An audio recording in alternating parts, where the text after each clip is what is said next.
नमस्कार साहित्य प्रेमियों। आज हम लेकर आए हैं मुंशी प्रेमचंद जी की लिखी कहानी मिस पद्मा। कानून में अच्छी सफलता प्राप्त कर लेने के बाद मिस पद्मा को एक नया अनुभव हुआ। वह था जीवन का सूनापन।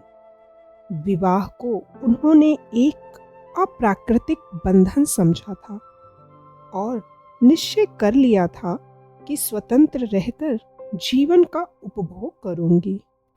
एमए की डिग्री ली, फिर कानून पास किया और प्रैक्टिस शुरू कर दी। रूपवती थी, युवती थी, मृदु भाषिणी थी और प्रतिभाशालिनी भी थी। मार्ग में कोई बाधा न थी। देखते देखते वह अपने साथी नौजवान मर्द वकीलों को पीछे छोड़कर आगे निकल गई और अब उसकी आमदनी कभी कभी 1000 से भी ऊपर बढ़ जाती। अब उतने परिश्रम और सिर मगजन की आवश्यकता ना रही। मुकदमे अधिकतर वही होते थे जिनका उसे पूरा अनुभव हो चुका था। उसके विषय में किसी तरह की तैयारी की उसे जरूरत ना मालूम होती। अपनी शक्तियों पर कुछ विश्वास भी हो गया था। कानून में कैसे विजय मिला करती हैं, इसके कुछ लटके भी उसे मालूम हो गए थे। इसलिए उसे अब बहुत अवकाश मिलता था और इसे वह किस्से कहानियाँ पढ़ने, सैर करने, सिनेमा देखने, मिलने मिलाने में खर्च करती थी। जीवन को सुखी बनाने के लिए किसी व्यसन की जरूरत को वह खूब समझती थी। उसने फूल और पौधे लगाने का व्यसन पाल लिया था। तरह तरह के बीज और पौधे मंगाती और उन्हें उगते बढ़ते फूलते फलते देखकर खुश होती, मगर जीवन में सूनेपन का अनुभव होता रहता था। यह बात न थी कि उसे पुरुषों से विरक्ति हो, नहीं, उसके प्रेमियों की कमी न थी। अगर उसके पास केवल रूप और यौवन होता तो भी उपासकों का अभाव न रहता, मगर यहाँ तो रूप और यौवन के साथ धन भी थी। फिर रसिक वृंद क्यों चूक जाते? पद्मा को विलास से घृणा थी नहीं, घृणा थी पराधीनता से, विवाह को जीवन का व्यवसाय बनाने से। जब स्वतंत्र रहकर भोग विलास का आनंद उठाया जा सकता है तो फिर क्यों न उड़ाया जाए। भोग में उसे कोई नैतिक बाधा ना थी। इसे केवल देह की एक भूख समझती थी। इस भूख को किसी साफ सुथरी दुकान से भी शांत किया जा सकता है और पद्मा को साफ सुथरी दुकान की हमेशा तलाश रहती थी। ग्राहक दुकान में वही चीज लेता है जो उसे पसंद आती है। पद्मा भी वही चीज चाहती थी।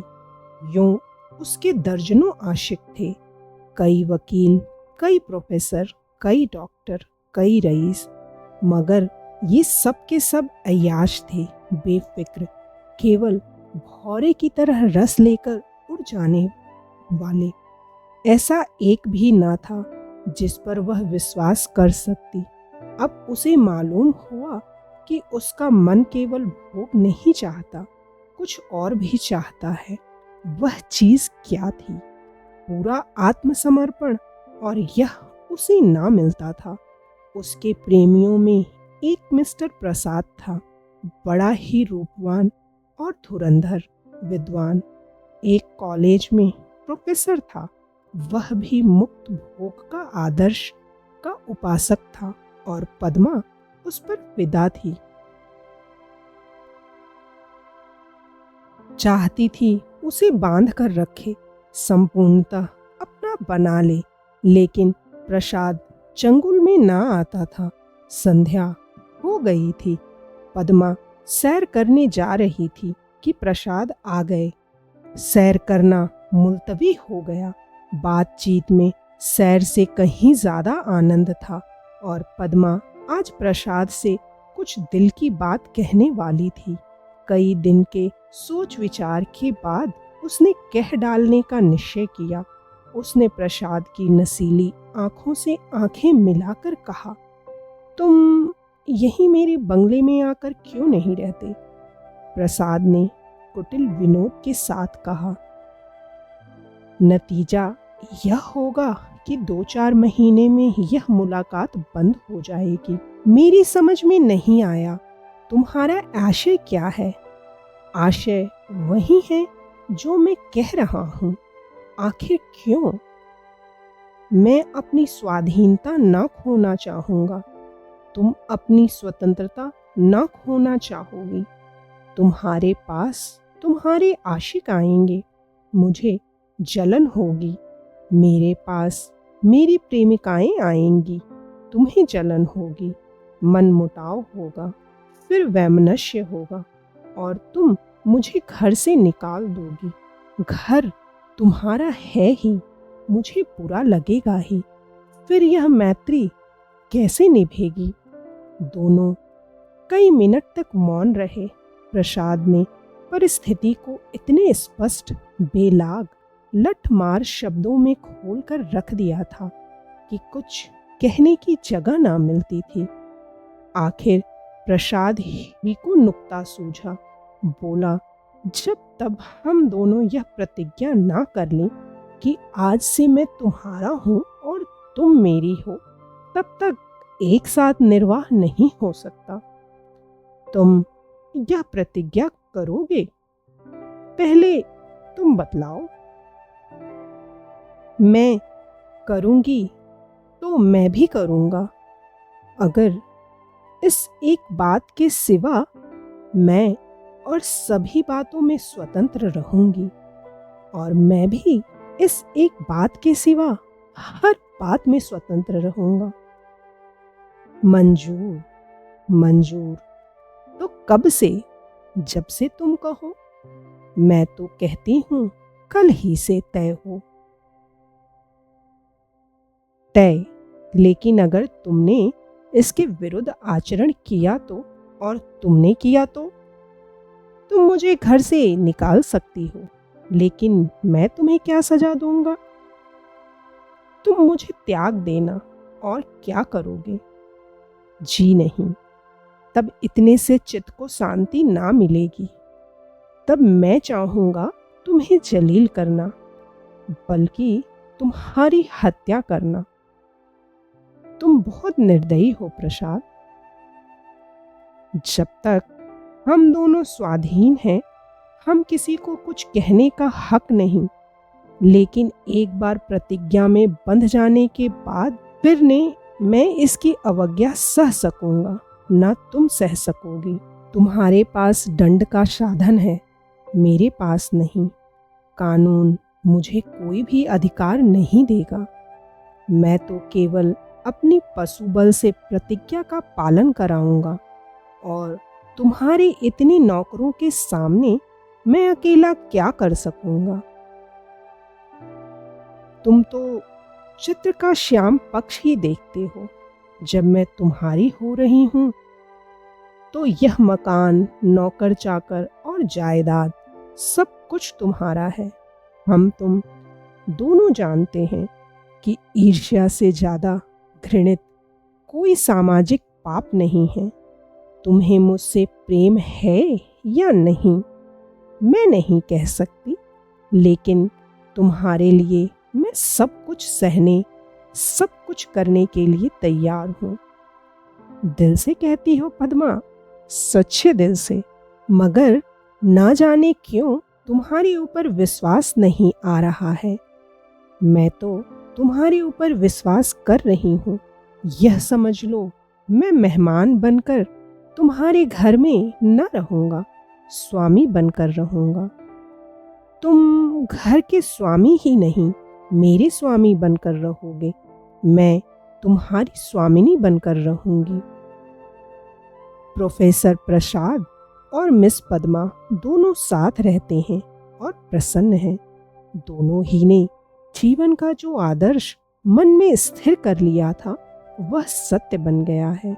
प्रसाद को केवल 200 रुपये वेतन मिलता है, मगर अब वह अपनी आमदनी का दुगना भी खर्च कर दे तो परवाह नहीं।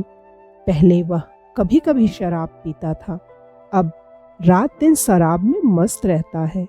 अब उसके लिए अलग अपनी कार है, अलग नौकर हैं, तरह तरह की बहुमूल्य चीज़ें मंगवाता रहता है और पद्मा बड़े हर्ष से उसकी सारी फिजूल खर्चियाँ बर्दाश्त करती है। नहीं, बर्दाश्त करने का प्रश्न नहीं, वह खुद उसे अच्छे से अच्छे सूट पहनाकर अच्छे से अच्छे ठाठ में रखकर प्रसन्न होती है। जैसी घड़ी इस वक्त प्रसाद के पास है, शहर के बड़े बड़े रईस के पास ना होगी। और पद्मा जितना ही उससे दबती है, प्रसाद उतना ही उसे दबाता है। कभी कभी उसे नागवार भी लगता है, पर किसी अज्ञात कारण से अपने को उसके वश में पाती है। प्रसाद को जरा भी उदास या चिंतित देखकर उसका मन चंचल हो जाता है। उस पर आवाजें कसी जाती हैं, पत्तियां चुस्त की जाती हैं। जो उसके पुराने प्रेमी हैं वे उसे जलाने और कुढ़ाने का प्रयास भी करते हैं, पर वह प्रसाद के पास आते ही सब कुछ भूल जाती है। प्रसाद ने उस पर पूरा आधिपत्य पा लिया है और उसे इसका ज्ञान पद्मा को उसने बारीक आंखों से पढ़ा है और उसका शासन अच्छी तरह पा गया है। मगर जैसे राजनीति के क्षेत्र में अधिकार दुरुपयोग की ओर जाता है, उसी तरह प्रेम के क्षेत्र में भी वह दुरुपयोग की ओर ही जाता है और जो कमजोर है उसे तावान देना पड़ता है। आत्माभिमानी पद्मा अब प्रसाद की लौड़ी थी और प्रसाद उसकी दुर्बलता का फायदा उठाने से क्यों चूकता। उसने किल की पतली नोक चुभा ली थी और बड़ी कुशलता से उत्तरोत्तर उसे अंदर ठोंकता जाता था, यहाँ तक कि उसने रात को देर से आना शुरू किया। पद्मा को अपने साथ न ले जाता, उससे बहाना करता कि मेरे सिर में दर्द है, और जब पद्मा घूमने जाती तो अपनी कार निकाल लेता और उड़ जाता।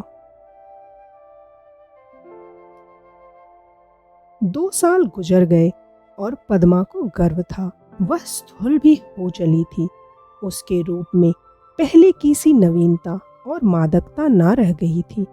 वह घर की मुर्गी थी, साग बराबर। एक दिन इसी तरह पद्मा लौट कर आई तो प्रसाद गायब थे। वह झुंझला उठी। इधर कई दिन से वह प्रसाद का रंग बदला हुआ देख रही थी। आज उसने कुछ स्पष्ट बातें कहने का साहस बटोरा।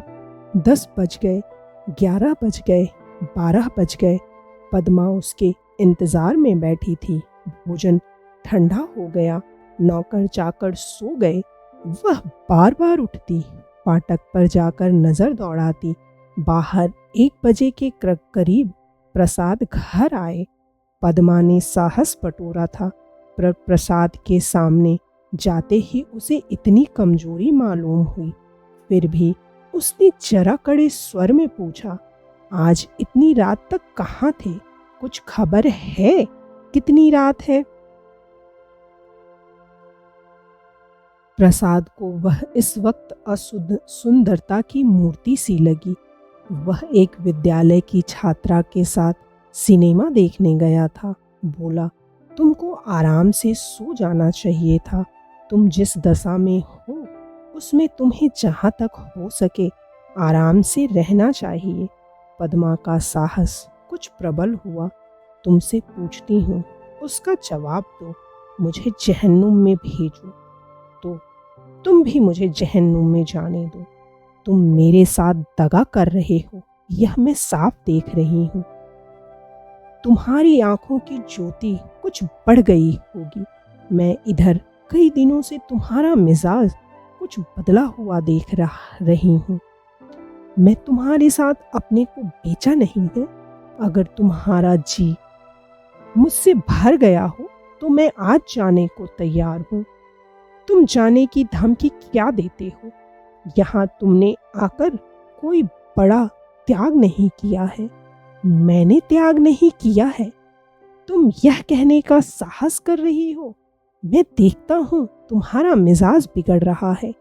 तुम समझती हो मैंने इसे अपंग कर दिया है, मगर मैं इसी वक्त तुम्हें ठोकर मारने को तैयार हूँ। इसी वक्त, इसी वक्त। पद्मा का साहस जैसे बुझ गया था। प्रसाद अपना ट्रंक संभाल रहा था। पद्मा ने दीन भाव से कहा, मैंने तो ऐसी कोई बात नहीं कही जो तुम इतना बिगड़ उठे। मैं तो केवल तुमसे पूछ रही थी कहाँ थे। क्या मुझे इतना भी अधिकार नहीं देना चाहते? मैं कभी तुम्हारी इच्छा के विरुद्ध कोई काम नहीं करती और तुम मुझे बात बात पर डांटते रहते हो। तुम्हें मुझ पर जरा भी दया नहीं आती। मुझे तुमसे कुछ भी तो सहानुभूति मिलनी चाहिए। मैं तुम्हारे लिए क्या कुछ करने को तैयार नहीं हूँ, और आज जो मेरी दशा हो गई है तो तुम मुझसे आंखें फेर लेते हो। उसका कंठ रुंध गया और मेज पर सिर रखकर फूट फूट कर रोने लगी। प्रसाद ने पूरी विजय पाई। पद्मा के लिए मातृत्व अब बड़ा ही अप्रिय प्रसंग था। उस पर चिंता मंडराती रहती। कभी कभी वह भय से कांप उठती और पछताती। प्रसाद की निरंकुशता दिन दिन बढ़ती जाती थी। क्या करे क्या ना करे। गर्भ पूरा हो गया था। वह कोर्ट न जाती थी। दिन भर अकेली बैठी रहती थी। प्रसाद संध्या समय आते, चाय वाय पीकर फिर उड़ जाते, तो 11 बजे से पहले न लौटते। वह कहाँ जाते हैं, यह भी उससे छिपाना था। प्रसाद को तो जैसे उसकी सूरत से नफरत थी। पूर्ण गर्भ, पीला मुख, चिंतित सशंक, उदास, फिर भी वह प्रसाद को श्रृंगार और आभूषण से बांधने की चेष्टा से बाज न आती थी। मगर वह जितना ही प्रयास करती, उतना ही प्रसाद का मन उसकी ओर से फिरता था। इस अवस्था में श्रृंगार उसे और भी भद्दा लगता। प्रसव वेदना हो रही थी। प्रसाद का पता नहीं। नर्स मौजूद थी, लेडी डॉक्टर मौजूद थी, मगर प्रसाद का न रहना पद्मा की प्रसव वेदना को और भी दारुण बना रहा था। बालक को गोद में देखकर उसका कलेजा फूल उठा, मगर फिर प्रसाद को सामने ना पाकर उसने बालक की ओर से मुंह फेर लिया। मीठे फल में जैसे कीड़े पड़ गए हों। 5 दिन सौर गृह में काटने के बाद जैसे पद्मा जेल खाने से निकली, नंगी तलवार बनी हुई माता बनकर वह अपने में एक अद्भुत शक्ति का अनुभव कर रही थी। उसने चपरासी को चेक देकर बैंक भेजा। प्रसव संबंधी कई बिल अदा करने थे। चपरासी खाली हाथ लौट आया। पद्मा ने पूछा, रुपए?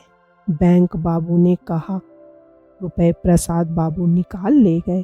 पद्मा को गोली लग गई। 20,000 रुपए प्राणों की तरह संचित कर रखे थे इसी शिशु के लिए। आए सौर से निकलने पर मालूम हुआ प्रसाद विद्यालय की एक बालिका को लेकर इंग्लैंड की सैर करने चले गए। झल्लाई हुई घर में आई। प्रसाद की तस्वीर उठाकर जमीन पर पटक दी और उसे पैरों से कुचला। उसका जितना सामान था उसे जमा करके दिया सलाई लगा दी और उसके नाम पर थूक दिया। 1 महीना बीत गया था। पद्मा अपने बंगले के फाटक पर शिशु को गोद में लिए खड़ी थी। उसका क्रोध अब शोक में निराशा बन चुका था। बालक पर कभी दया आती, कभी प्यार आता, कभी घृणा होती। उसने सड़क पर देखा एक यूरोपियन लेडी अपने पति के साथ अपने बालक को गाड़ी में बिठाए लिए चली जा रही थी। उसने हसरत भरी आंखों से उस खुशनसीब जोड़े को देखा और उसकी आंखें सजल हो गईं। यदि इस प्रस्तुति ने आपके हृदय को स्पर्श किया हो तो कृपया इस वीडियो को लाइक करें, शेयर करें और साहित्य सागर चैनल को सब्सक्राइब करना ना भूलें। धन्यवाद।